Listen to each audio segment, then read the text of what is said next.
Hey, this is Tracey with the Tracey's Keeping It Real show, sponsored by AARP Minnesota. Tracey's Keeping It Real. How exciting. What a wonderful day we have out there. It's a beautiful day. The weather's right. Wonderful, wonderful. In the studio today, we have Ralph L. Crowder III. He's an independent journalist. And Ralph is the program director for the Francis E. Thompson Digital Library for Family Research. It was established for a specific need to create digital earmark, video, audio, print, art, etc. for the preservation of Minneapolis and St. Paul's African American experience from 1945 to present day. The digital contribution of materials within this library will reinforce the power of self-narrative within current strategies of Black communities' engagement and shared histories. As an independent journalist, Crowder has reported on and produced a variety of content relating to cultural, politics, historical, education, and sports that has been featured in various media outlets. Please help me welcome Ralph. Ralph, how are you today? Peace, keeping it real with Tracey. What's happening in the podcast studios of the Minnesota Spokesman-Recorder? It's good to be here. Well, it's nice to have you, and just it's been a long time. Ralph and I go back a long way, and Ralph has always been very involved in the community and doing a lot of wonderful things. And now he's involved with the Francis E. Thompson Digital Library. And I want to hear a little bit more about the influence that you have on some of the people that you've impacted with this digital library, Ralph. Well, some of the influences I have, of course, stem from my mom and dad. Francis E. Thompson, that is somebody very close to me, and we'll get to that a little later. But I think primarily, I'll start with my father, who actually used to write a column for the Spokesman-Recorder called Lessons for the Future from Our Past. And he was also one of the first faculty members at the University of Minnesota's African Studies Department. And he also went on to be a professor at the University of California, Riverside. So a lot of those early influences definitely stem from my father, definitely around community, around the value of history, around documentation, and communication in general, directed toward our community. So uh, that was definitely an early influence on me. But then also being someone who grew up within the hip hop generation in those early years, and the coming development of media around culture, you know what I mean, whether that be black culture and our history, but as youth culture started to develop, at least when I was young, Mhm. and the growing media landscape with hip hop, that definitely was a big influence on me. And so when I say that, I'm talking about um, the early 80s into the late 80s and maybe up to the mid 90s. That's when I was very active in terms of promotion and marketing and organizing and doing a lot of things within the Twin Cities community around that. And that has been something that has merged together, you know, those early influences around my mom's and father's generation, if you want to call it that Black Power movement, Pan African movement, whatever. There's many different names for that time period. And hip hop and how that impacted me as a young person and growing into that. Those were some of my earlier influences. Yeah. Nice. So, because a lot of times we have early influences on things that we do, but they really, unfortunately, in a lot of cases, don't always have the impact, or maybe sometimes fortunate. Who knows how that goes? But they don't always have an impact on how we grow up and become, and what we are our interest is in. So why now? I mean, now, Ralph, while we so much going on with different things going on in the world today, why is media and communication so important to you today? Well, you know what? Being that I'm definitely with the Francis E. Thompson Digital Library for Family Research, media and communication is absolutely essential to anything we do in 2024 and beyond. You know that. That's why you're keeping it real with Tracey and your podcast studios. Communication, if you think about it in present day form, it's so many different outlets for us to affirm and acknowledge, our contributions wherever that may be, through various different ways that we can interact in a digital marketplace. But even when you think about it, when your grandfather started the Spokesman-Recorder, I mean, media then was print, and how we interacted in terms of our news and things happening in our community via the written word and through photography. And so I think, especially for our youth, but even for those that are older, I mean, going back to the beginning of time, if we don't mark our history and we don't mark our accomplishments, in some kind of way that we can communicate to each other, we can easily become extinct, even in our own eyes. You know what I mean? It's very important, moving forward, especially with so many different ways to communicate now.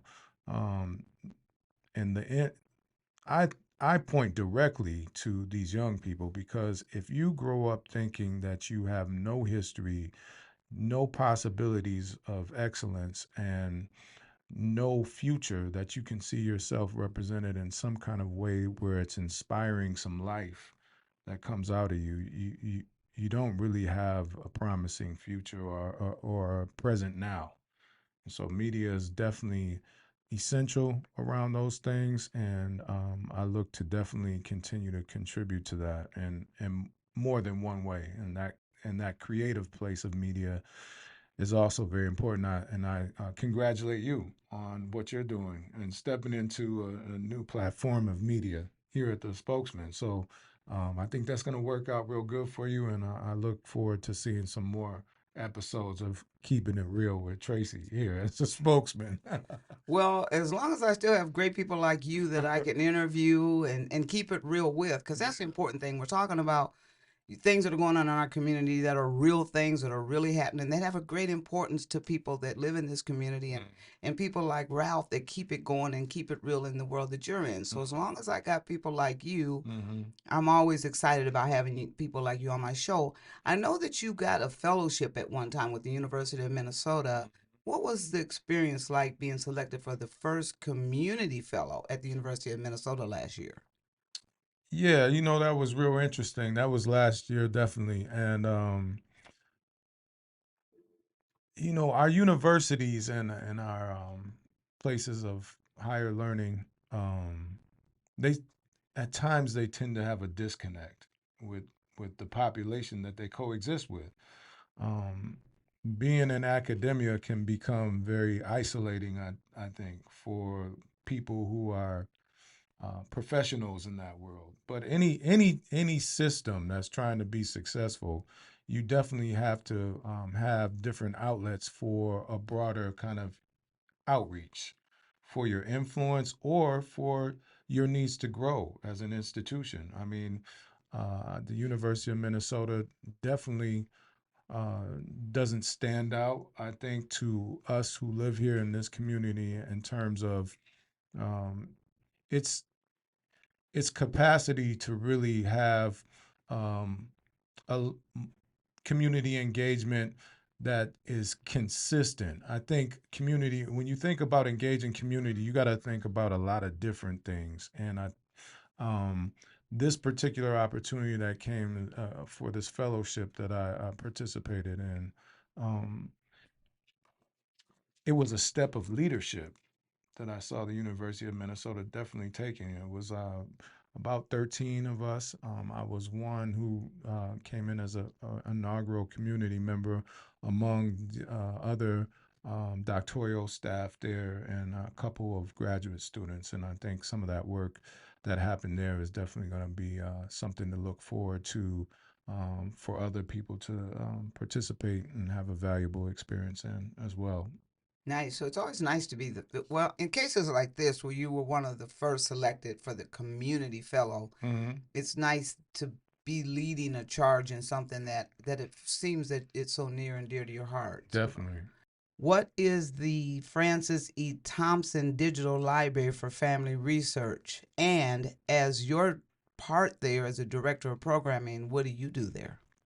Okay, so uh, the Francis E. Thompson Digital Library for Family Research is something that is named. I remember those two primary influences. I think it's good to honor our fathers and our mothers, right? Absolutely. Right.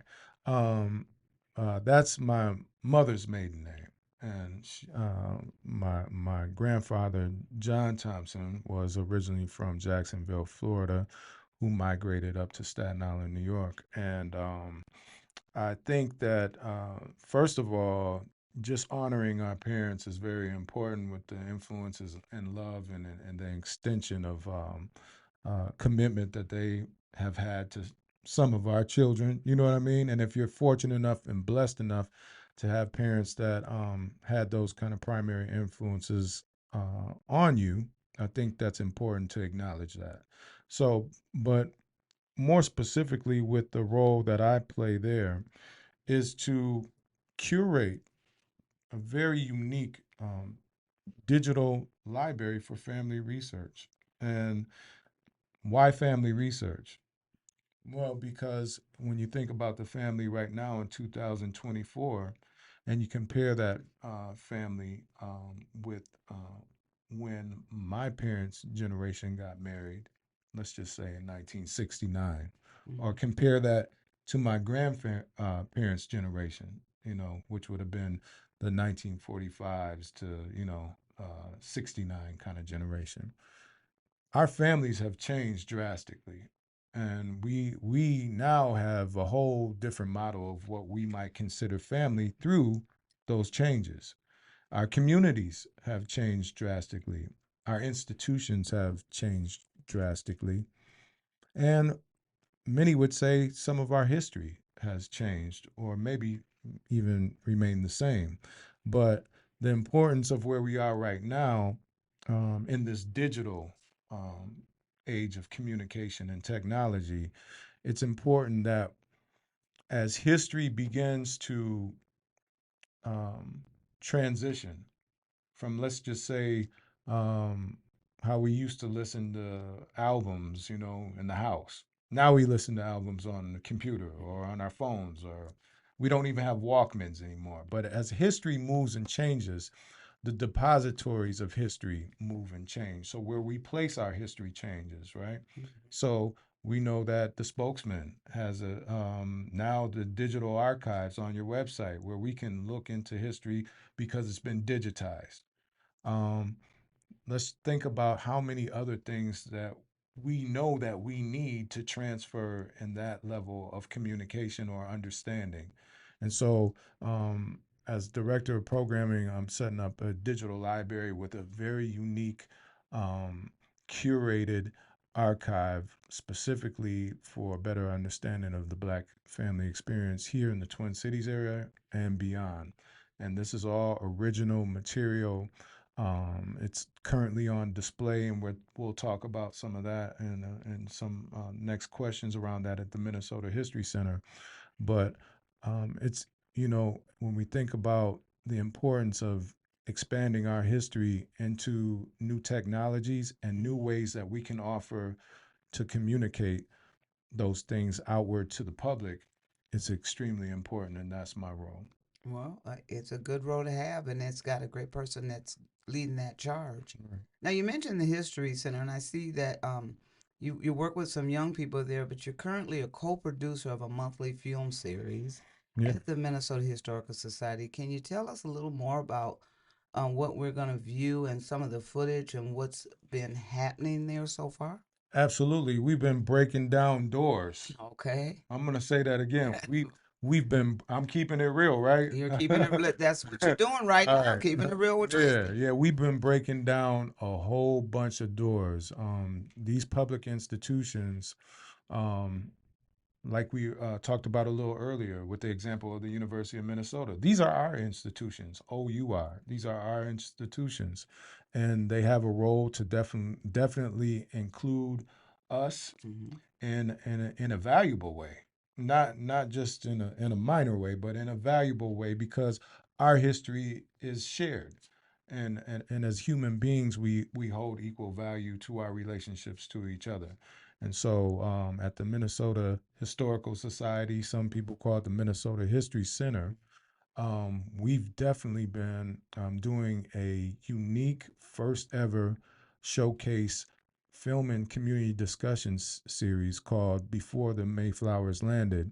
And what that is, it's at the History Center currently is a showcase of three specific documentary films that I produced that are part of the curated archives in the Francis E. Thompson Digital Library for Family Research.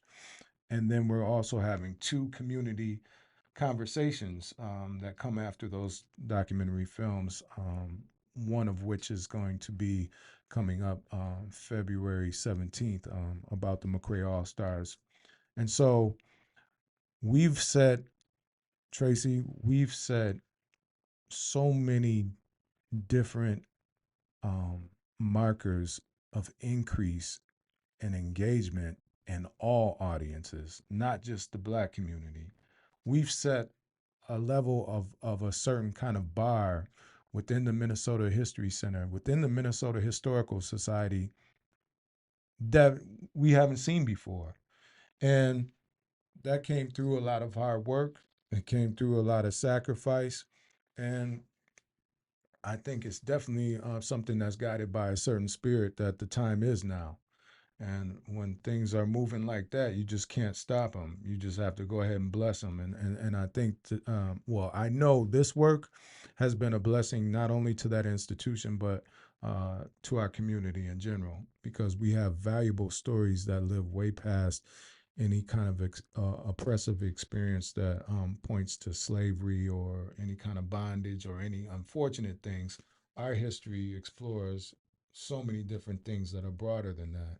And this particular monthly series has been a showcase of those broader stories, and we've seen a definite new audience, intergenerational audience, multiracial, racial, and they have definitely said some real affirming things about this work and the commitment of the History Center to support it.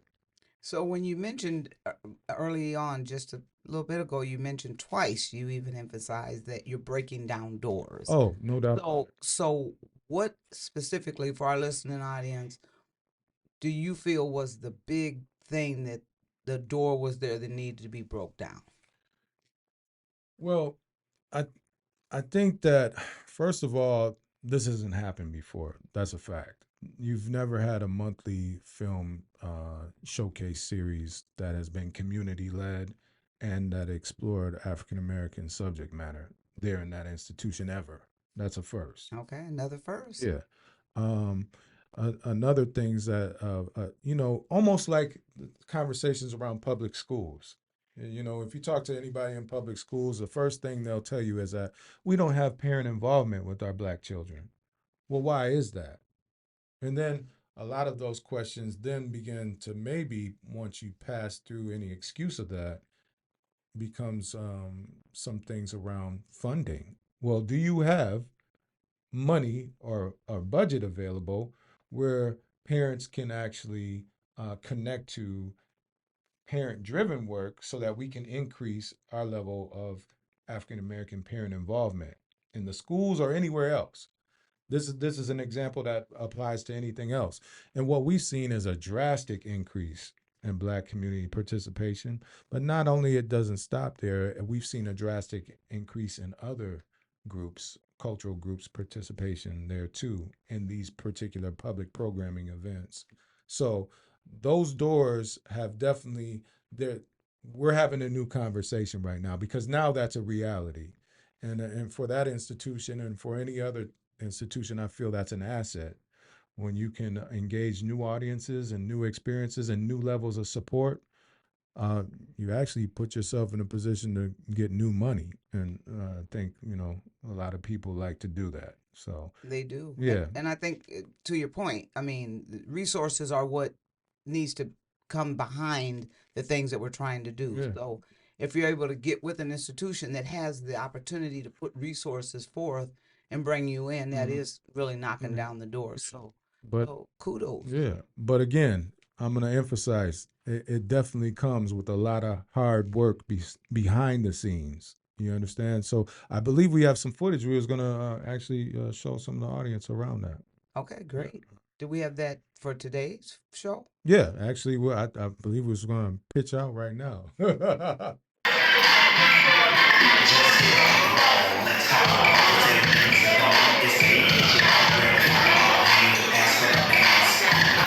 you know what? This is our space too. That's what's important about this. This is our space too. And we need to utilize this space because it's about history. It's about culture.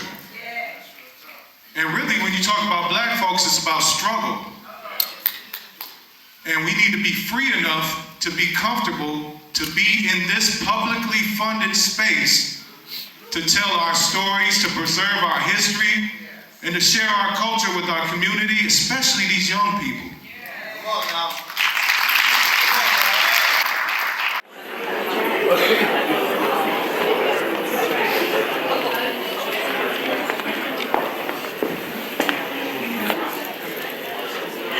Hello, everyone. Thank you for joining us. We are so excited for this afternoon. I can't tell you how enthused I am by seeing the range of faces and backgrounds who are filling this space up. And so this is kind of a big deal for me.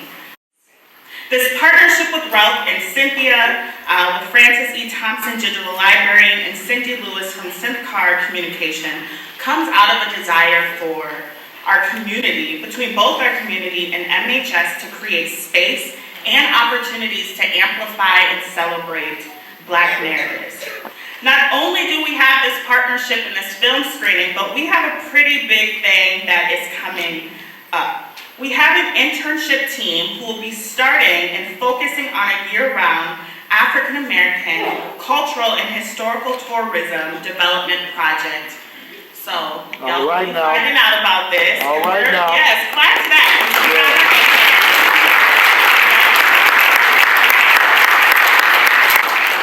I need everybody to raise your hand if you appreciated what you just saw right now.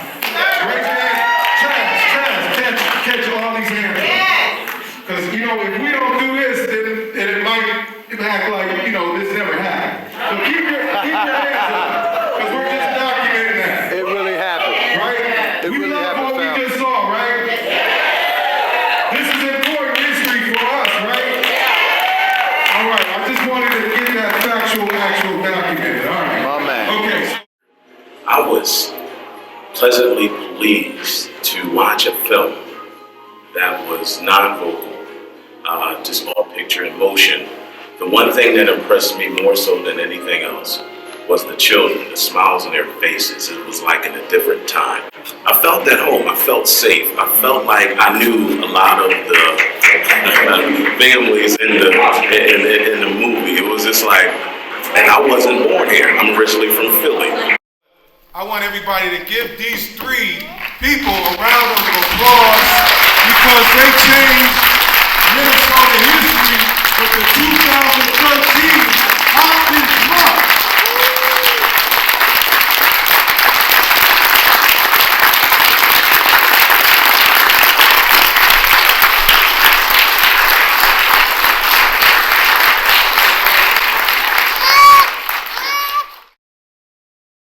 Right now, this is going to be Hands Up, Don't Shoot Our Youth Movement.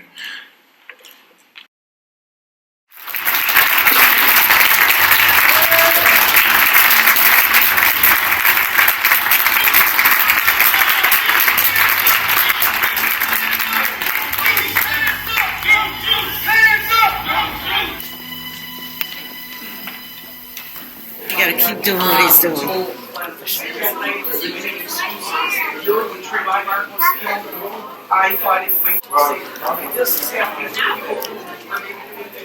This program, wow. I was very intrigued, and I was more than impressed by what I saw. It was just totally amazing. Almost literally every time I see one of Ralph's films and his presentations, it hit so dear to my heart. I came here because a young person from my school told me to show up. I think that it was rather profound.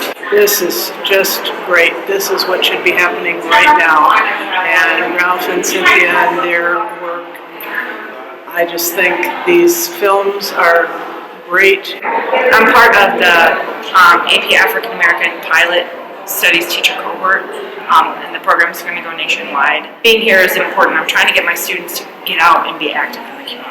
And so a lot of them came today. They've been coming to the series a little bit just to see the power in their own voices. So first off, this is a part of a series. If I'm not mistaken, this is the third screening. It's powerful. It's a powerful thing.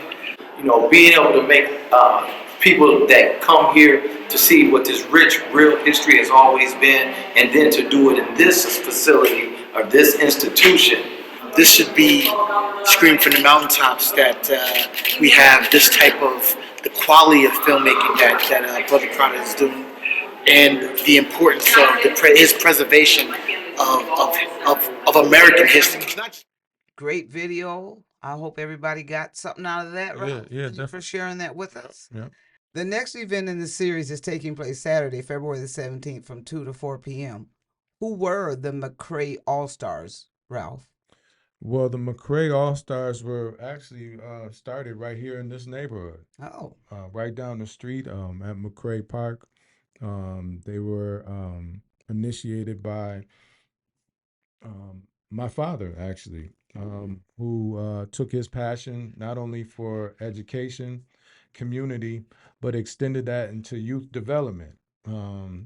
And he established a team that was independent, meaning it started from the ground up, you know, and he took a group of neighborhood young boys at the time and made other connections from the south side of Minneapolis to the north side to St. Paul, and a couple of other connections with some other youth outside of the area, and took a group of young kids across the country winning basketball tournaments, national basketball tournaments in the early to mid 1980s. This particular story is a first again in Minnesota history because it was the first AAU basketball team that traveled the country winning national tournaments of that time period.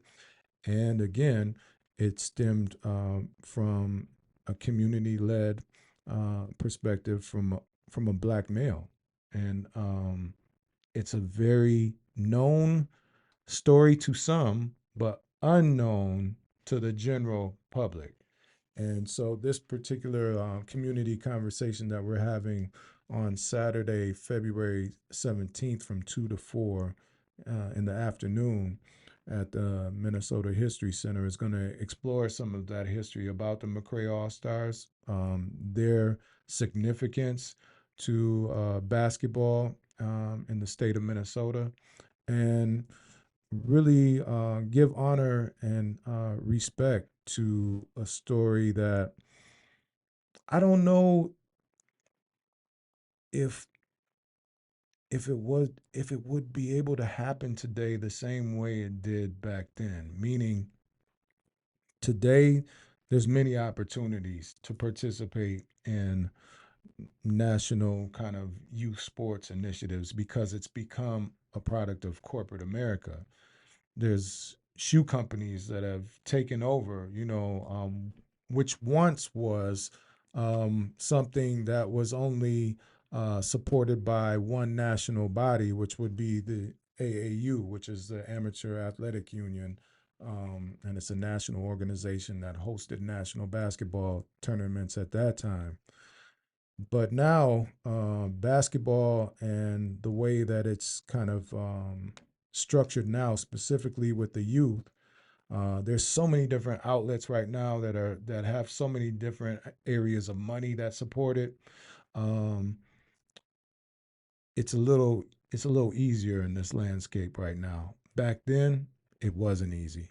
And there was a lot of challenges, a lot of adversity, a lot of need to figure out how to pay for things that needed to be spent for, like maybe sneakers or airfare to fly places, or even gas money to rent vans to travel to different tournaments, to buy uniforms, to feed people, different things that come with all this when you're working with youth around sports and athletics. But um, for some reason, it was able to be very successful coming from right here in this neighborhood, but actually being in a champion in the national conversation of that time period. So it's a very interesting story. Um, very interesting individual stories out of that, meaning every player came up in an era where we all saw our families pretty much break up. We all lived through, the beginning kind of national influences that hip hop had with youth culture at that time period, before everybody started to like it, when it was still a little threatening. And then we all saw an invasion of our communities that came with the incoming influx of drugs, and how that impacted and broke down a lot of our communities too. So it's a rich story, and I'm looking forward to presenting that with some of my peers that played on the team back then, and offering that to the general community. Nice, nice, nice. Were you a part of the team? Yeah, I don't see you. Absolutely, I was a part of the team. You don't see me in this picture, but yeah, You were I'm in okay. I'm in the video that we're showing in the background. Right. Yeah, Oh, shoot, I didn't recognize yeah, that. yeah, yeah, Okay. yeah, yeah. Wow, wonderful. Okay, good, good. So your dad, you were hanging out with your dad back then. That's great. You know, you Yeah. mentioned one thing, and I think it's important to note that back then, when we didn't have the corporate support, we didn't have all these different endorsers of different things kids were doing. Mm-hmm. We had more family involvement. We had more Yes, community involvement. I exactly. remember, the kids were going around doing little fundraisers to get Mm-hmm. their uniforms Mm-hmm. funded, Yeah. and the families were helping to do, sell cocoa Mm-hmm. and do different things at the games. I remember being a part of that Yep. as a kid with my family, trying to help, because my uncle Jack used to do some things at Yeah, McRae Park. McRae, he was one of the football coaches over there. Yeah, Yep. I've seen a yeah, lot of those old school pictures. Yeah, yeah. So yep. I just remember that being a bigger community involvement, Yeah. where today, yes, you do have, it is easier in a sense, to where the focus can be more on the kids, and really training them and getting them to be the best they can be, and having the funding to make sure that they got the proper uniforms and that kind of thing, Mm-hmm. without that stress being there Mm-hmm. to come up with it. Yeah, But I also think that we lost a little bit of the we did. family Mm-hmm. unity, with really trying to make sure that because we were then all involved with the kids more. But certainly times move on, and that's a part of how we all evolve. Yeah, and like sometimes when you have to earn it and you get it the hard way, there's something more valuable with that. And You have a lot more respect for it. Feels yeah, like it yeah, feels like and you you're do. more connected You're with. much more connected. Yeah, you're much more connected, and that's honestly that's something that I miss, and I think all of us miss, because we do have a lot of avenues to um, get attention and maybe get funding, and all the kind of things that comes with this digital age that we live in, through social media and everything like that. But honest, me and Ray was having this discussion real quick, and I'll say this: you could have 3,000 people say that they love you online, and ask how many of those 3,000 people would actually come out and support you in real life. Yeah. And that's the difference Yeah. between, you knew who would come out and support you back then. Yeah, you did, because Yeah, they'd because be you'd there. see them. Yeah, you would see them. Yeah, Yeah. now we kind of live through other things where we can hide behind things like, We can just put your button like, and we yeah, don't even know who we're yeah, liking or and, why we're right, liking and them. we're not connected. Yeah. So those are things that were a part of this story, and make it a very unique kind of experience for the general audiences to learn about. It's a great way to just bring it back to reality, keeping it real once again. Yeah. Tell us about the last event in your monthly series, and what series is this, 6 that we're talking about now? This is 5. This is the 5th month in March. Okay, Yeah. that's going to be the last one. Yes, Saturday, March 16th for Okay. now. the last one, but we're definitely for now. setting some. We're breaking down doors. Okay. Yeah, and so we expect that. Yeah, there's going to be increase and upgrading going on at the History Center and elsewhere, because when you do good work, as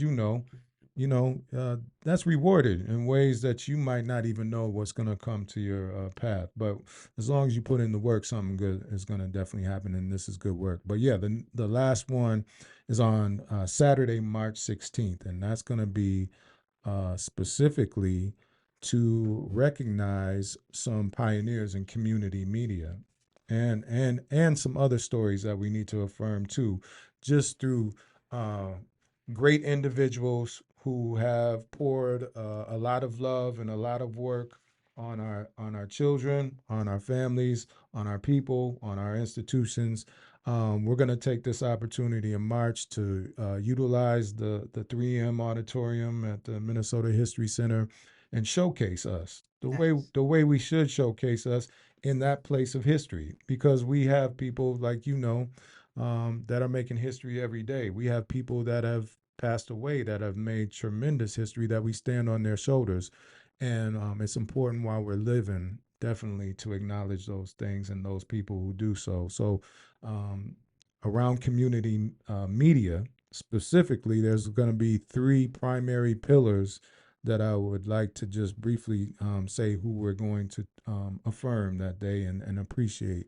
One, Yusef M. Janey, who well deserved. Yes, longtime contributor in community media, not only here in the Twin Cities, but in the country, and I would say in the world. Very dedicated in his leadership and commitment to the community, but specifically with his work in media in those years, like let's just say between 71 and 78 into the 80s.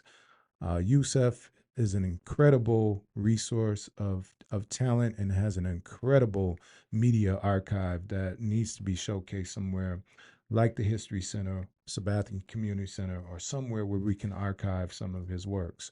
So Yusef M. Janey, another person, Pharaoh Black. Right, long time. Right on, right on. Yeah. Yeah. So both of these brothers have connections to multiple radio stations, multiple sources of community media, but Pharaoh Black and Yusef M. Janey, to me, when I think about their names, the names that they had, it kind of, when I was young, it represented like album covers. They were big names back in the day.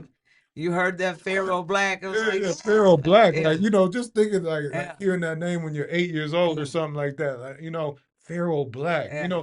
You think of like a Earth, Wind and Fire album cover or something like that. Yusef M. Janey. Like, them are big names. Yeah, They're still big names yeah, today. still today, and they're still with us. And they're still with us. And another one is, and she's transitioned, but her family is still here, but her legacy lives on to this day. Jeanette Cotton. Oh, another good name. Founder of KMOJ. Absolutely. Which was had another name prior to KMOJ, but KMOJ Radio. We stand on her shoulders, and her family is still with us, and we're trying to make connections with her people right now. But we're definitely going to acknowledge those three pillars in community media. Nice. With some other people, because again, we have those that get honor as they well deserve, but when you think about the scope of those three individuals' leadership and the commitment that they had in those early years when it was hard, when you had to struggle really because you're making something from nothing. Yeah. They're still with us, and many of our young people have no idea about that history. None. And they need to, because it's good when you know from where you came to where you're going. Oh yeah, because and they're still here to breathe on, to talk to them and to learn from them. That wise counsel for our youth, and maybe even some older people who need to get some inspiration. But when you think about the value of community media, that's not corporate media. That means that back in that time period, you couldn't necessarily buy people's integrity, because the integrity was in the creation. Mm-hmm. You understand? Yeah, that was. Yeah. That's so. And I think there was a lot more, it was less distractions with all the other things that come with today's world. So people could be more committed to Yes. what they were doing. Yeah. And I think that's where a lot of that comes from. Yeah. It's that word commitment. Yep. Yep. And community and being in And common absolutely. unity. Common unity. Yeah, there you go. Right Yeah. there. You know what I mean? So, those are some people that we need to hear their story, and we need to affirm their commitment to us. And they're still here. The two that I mentioned are still here with us, and we just got to do those things, Trace. I mean, you do them. You know, that's what you do at the paper. Every article is a depository of history, and you know, when you think about it, the shared responsibility that we all have to contribute to our media and create our own media, is vital. It's like oxygen or water we're drinking from this MSR cup. You know what I'm saying? We got to have it, because if we don't, we're not breathing right. And we're not telling our own story. We're not our own storytellers, which is important. Yeah. Which is great how you're telling the community story and how you brought a full circle back to how you started and how you're ending your current series, so that now you can either do a continuing or you can start a new series as you move forward. Yeah. Ralph, is there any closing thoughts that you have that you want to leave our viewers with, our listeners with, for the podcast listeners?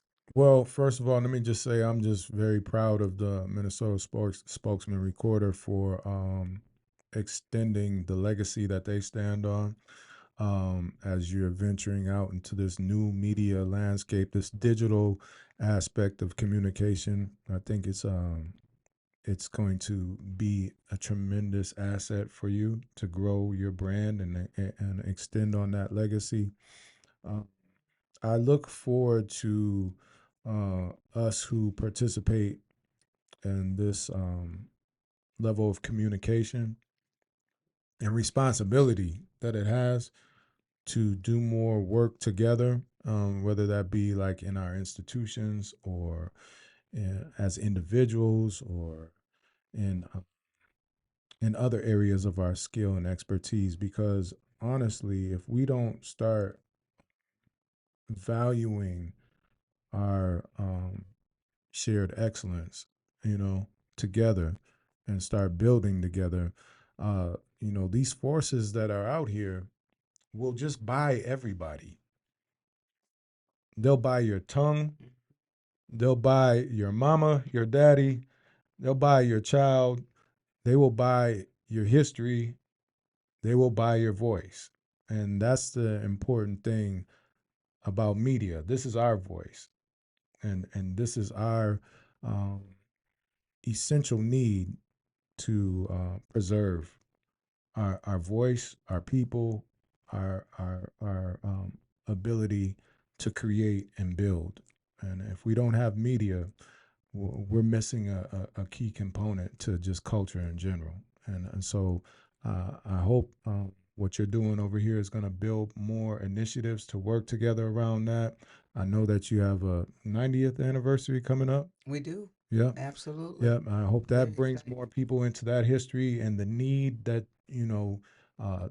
what you stand on, because if people weren't working together, then we wouldn't be sitting in this building right now. Absolutely not. Right.